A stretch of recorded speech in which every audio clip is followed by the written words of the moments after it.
Hello. I am making a video in the garden and I am doing yoga exercises at the same time. And I'm getting grounded.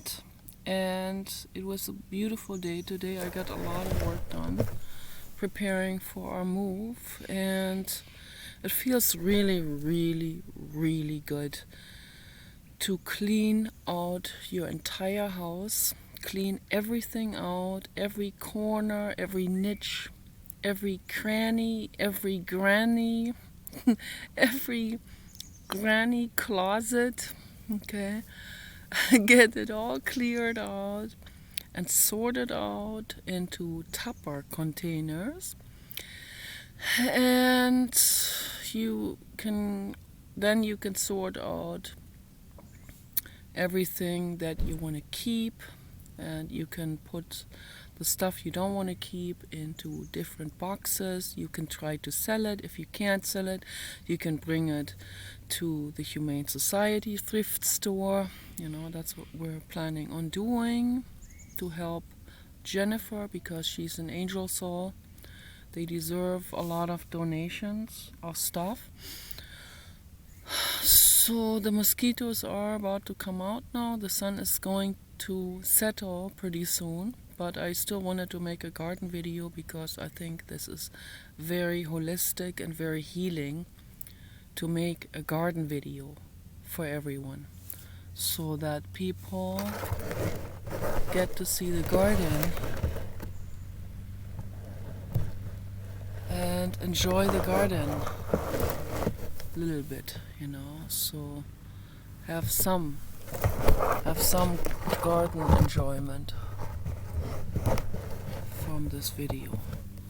That would be really good. So anyway, I want to talk about my mental illness, and I know I'm not the only one. The majority of humans, and that's an understatement, the vast, extremely vast majority of humans have some form of mental illness. Okay, and there are many different forms of mental illness according to the brain, according to the trauma, and so on. According to DNA, everyone has a different form of a coping mechanism. Some people have no coping mechanisms, really. That would almost include me, I would say. I would say almost, because I did not commit suicide. So the people who have no coping mechanisms, I guess they end up committing suicide or taking drugs. It's to somehow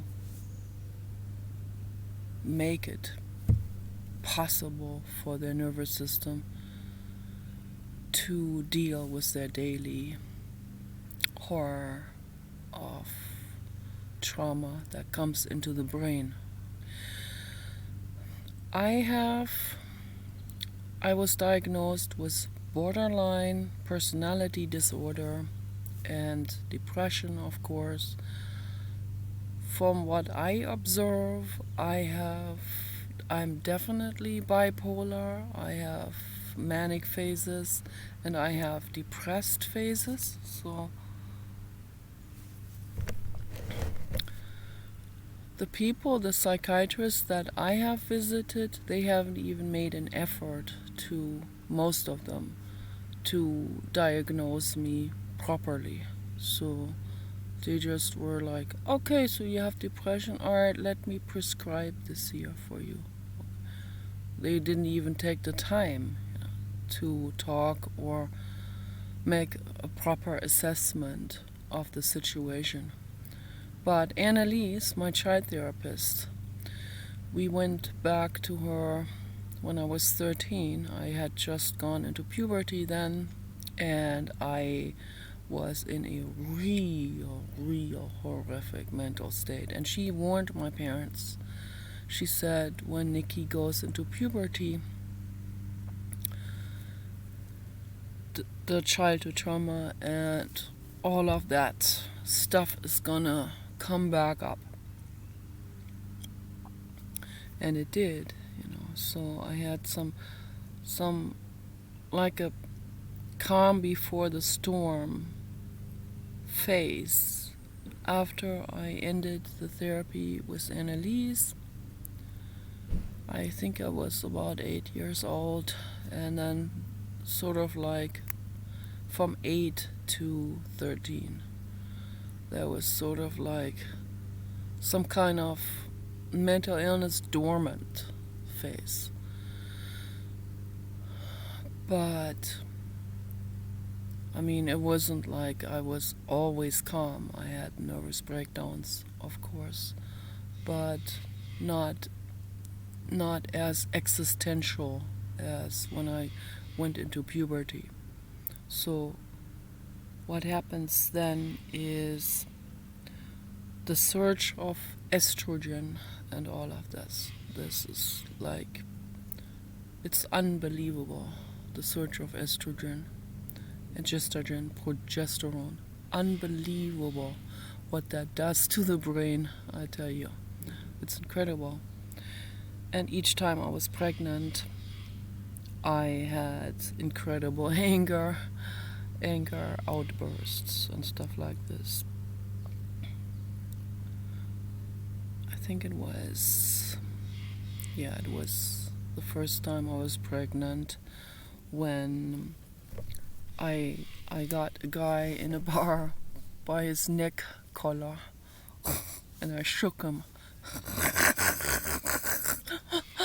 I have pretty terrible anger problems and rage. I have a medusa. All of this doesn't come out of the blue, of course, you know. I don't just grab someone by the neck collar and shake him around just because. No, of course, there has to be a trigger, naturally, you know. That guy was harassing my friend and trying to get the beer glass out of her hand. And she couldn't defend herself because she was short, and I warned him, and he kept on bothering her. And so I finally grabbed him by the neck collar. And that was not the only time. It was also in a punk bar where I grabbed a man by the neck collar and shook him around. And then there would be some feminist men that would kick in and come into the situation and get real mad at the guy. Leave that girl alone. And when I was the aggressor, I felt kind of guilty, and I felt a little bit, I don't know, I felt a little bit weird that each time there would be a guy coming in, stepping in, a feminist guy stepping in and getting mad at the other person, at the guy I had on the collar. But I thank them for stepping in and trying to help. But no, I can deal with it perfectly on my own. I don't need anyone to help me. I'm strong. And I'm 5'9", and I can handle a situation like this. I mean, it depends, of course. So, a German man is easy. Depends which. I mean, there are some strong German men too, and tall guys too, of course. But the guys who were triggering us and bullying us and bullying my friend, I guess they were like my height, and they were kind of skinny, so they were easy to deal with. And I guess the guy was so drunk that he couldn't defend himself because he was too drunk. I just had to shake him up a little bit and straighten him out. So, but yeah, that gets intensified, when I have an extra surge of all of those hormones, and maybe in a in a specifically intense combination. So when you're pregnant, that those hormones they are distributed in a very specific combination, and this combination of hormones can really do something to my brain. Can make me very, very, very angry. My medusa will come out, and so that's what happens. But it doesn't come out of the blue, so obviously,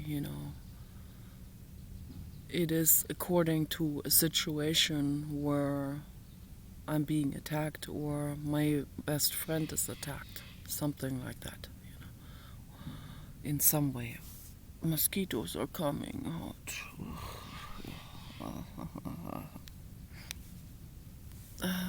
And they sing right into my ear. That is so annoying. Oh gosh, is this annoying. I wanted to make a nice peaceful garden video, and now the mosquito. Show yourself in front of the camera. Mosquito, go right up to the camera. And if the mosquito would sit right in front of the camera, then it would look like a big, gigantic monster from outer space. Scary looking, with that needle pointing right at you. I saw a real interesting video clip on Twitter. There is a lady, a scientist lady, and she makes video clips of her work, with insects and stuff like that, and ocean animals. And she made a video clip of her hand underneath a mosquito net, but the mosquito net was just above the skin like this, where the needle of the mosquito could not reach her. And so the mosquito tried to reach her skin through that net, poking the needle through.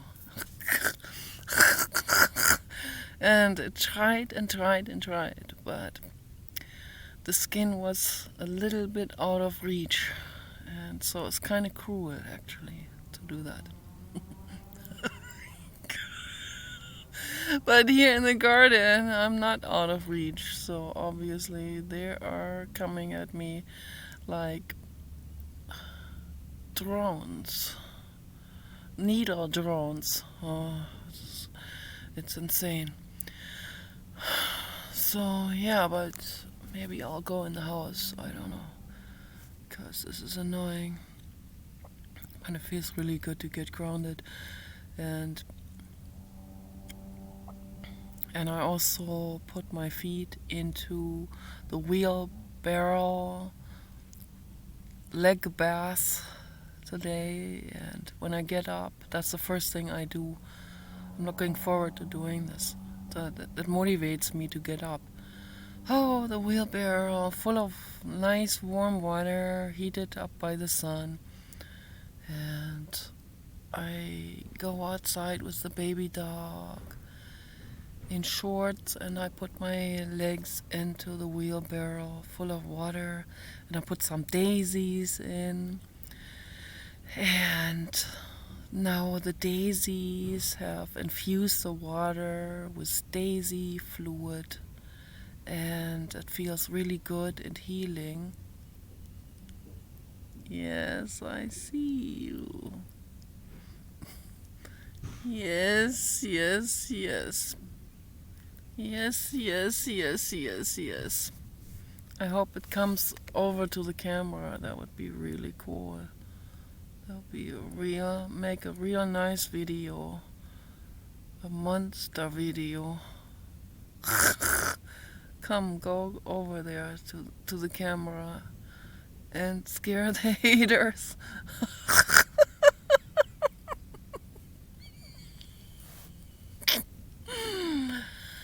But so it's very, very important when you go outside doing something, yeah, in the garden or going to the ocean or hot springs or hiking or whatever, what people do. I recommend essential oils for mosquito repellent. So that's very important to use essential oils like eucalyptus and sage and patchouli and what else is good? Tea tree oil is very good for mosquito repelling, and citronella is very effective. You can read it on Google.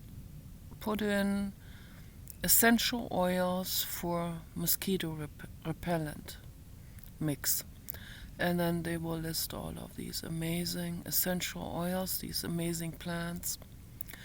And I heard that tomato plants in the window protect you from insects coming in, so that's pretty cool. Garlic also, that's really, really good. Garlic is a great mosquito and insect repellent in general. So I forgot to put some essential oil on me. I sprayed something else on, some skin and hair tonic, but that seems to not. It smells good, but it doesn't seem to repel the insects very much. So it's pretty annoying, but but whatever. It's nice out here. Feels good to make a video. Yeah, I have BPD, borderline personality disorder, and it's not easy to live with that. And I can get triggered pretty bad, and then the anger will come up. So, anger outbursts. And I guess borderline in terms of borderline anger or borderline psychosis or something. So that definitely applies to me, because if I get too much stress, like in 2012 when I had the panic attack, then that went over into a psychotic state. That was really intense for like months, and it lasted for half a year. And my dad said, "You need to go to a psychiatrist." I even said while I was on the phone with him, I said, "Okay, I will do this," because I felt like I didn't know what else to do. But then after the phone conversation, I said, "No, I'm not going to. I'm doing this holistically." And I did, I listened to Jiddu Krishnamurti videos all day long, every day, all day long. And I had a friend at that time, Dionysus, he was from Kentucky. He was studying philosophy at the Kentucky University, and we were writing emails to each other about Nietzsche, and also about our feelings and life and all of. He was just a friend, and it was a nice friendship, and I thanked him. I said, "You're saving me in this really harsh phase. You're saving my life." These conversations with him they saved my life. They saved my mind for sure. That was so important for me to have a friend to write to, about philosophy, Nietzsche and Foucault and Derrida and those deconstructionist philosophers that he was studying. It was really good. And we also talked about psychology, and it was really, really good. I guess he was kind of weird, and I liked that. I like weird people. So, but unfortunately, he was into drugs, and he was into LSD and whatever he was always doing. Well, he said he never did anything in moderation. So I said, well, I don't recommend it in moderation or in excess. No, I never do. So I tried to talk him out of it. There's no way. He was totally determined on ruining his health. And I thought, that's awfully sad.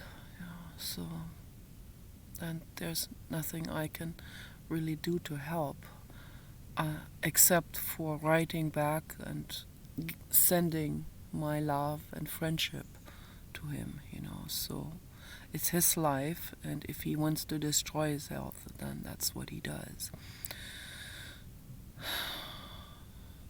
But that was very, very sad for me to see people like that. They need to be put in a straitjacket, and they need to be forced to their holistic healing, and they need to be forced to be good to their bodies. Okay, that's all I can say to this. Because some people are determined to ruin their lives. I've met many of those, like full force self-sabotage. It's very sad, all of this, my brother included. I tried so much to help my brother, but if they don't listen, there's nothing you can do about it. If you know someone who is determined on ruining their lives with whatever, then there's nothing you can do. You can send love. That's the best you can do. Send love and healing. But if they report on their self-destruction over and over and over again, then it can be really tough on someone who is highly sensitive. Like a highly sensitive mother, for example, when the son reports how he cuts himself or how he shoots heroin, that's pretty tough for a mother, okay, to hear. And that's why I know it's probably impossible for some mothers, particularly empath mothers, to walk away from that person. But that's the best thing you can do if you are an empath mother or any mother of a drug addict. You have to give them an ultimatum. You have to say, I cannot help you, I can only send you love, but what you're telling me here is real hard on me emotionally. So it causes me nervous breakdowns, and I don't want to live my life like this. I need to put a distance into this situation. So I need to distance myself. Lucky for the camera, I saw it before it bit me.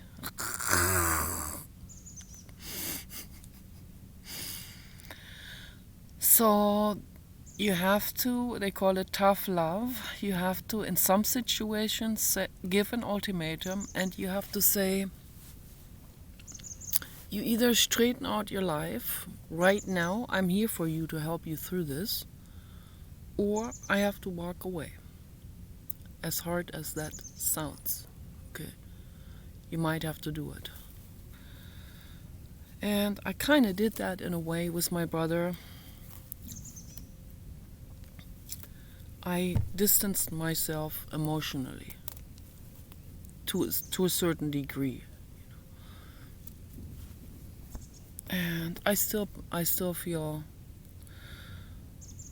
worried for them, for all of them, and I pray to the blue God at night for them, to protect them, protect all of them, to make things going well for my parents and for my brother. And that's really all I can do. I can send them love. If no love comes back, then I can, this can, and it has recently again made me mad, made me feel rejected. And then the haters add to that same feeling, of course, that exact same feeling. And they made me feel rejected, they made me feel dumped and ignored, my family. Even though I sent really nice letters with photos, nothing, no response. When I get a letter, it doesn't matter who that is, I write back. And I'm not delaying it or something, I'm not like Google, Gmail, where the response is slightly delayed. It adds to some kind of addiction or something. That they figured that out, the neurologists, that if the response is slightly delayed, then you get into addiction and you check your phone more often or something like this, which is totally unethical. First of all, when something has been discovered like this, and then to deliberately use this. They use this in social media too. They use this with all kinds of things. And psychopathic men use that with their girlfriends, And if they have a borderline girlfriend, that's not good news, because the borderline girlfriend, if she's really smart and sees through these things, she'll see, oh, he did this deliberately. He is giving me the silent treatment deliberately, That can piss someone off. That can bring the Medusa up, okay? And then at some point, she distances herself from that person, blocks that person, walks away, right? So, and that's what happens to me with a lot of those guys. That's what happens when I really like a guy, like that guy who said he's from Algeria, but obviously that is not, he's not from Algeria. And when I said, no, you're from Corpus Christi, Texas, he kind of almost admitted to it in a roundabout, in some kind of, he didn't really admit it, but he snickered and he said, see, that's what I'm talking about, or something like this. So he kind of admitted it, that I was right, that I busted him. And and he looks like Danny, so that's why I think he is Danny, but I'm not 100% sure, so I don't know. I don't know who that guy is, but he looks like Danny. That could also be MK Ultra, so because MK Ultra looks a lot like Danny, so they look a lot alike. I wonder if they're brothers. So, but I like both of them are cute, but Danny is like hot, for me personally, the hottest. Danny is the cutest and the hottest of all.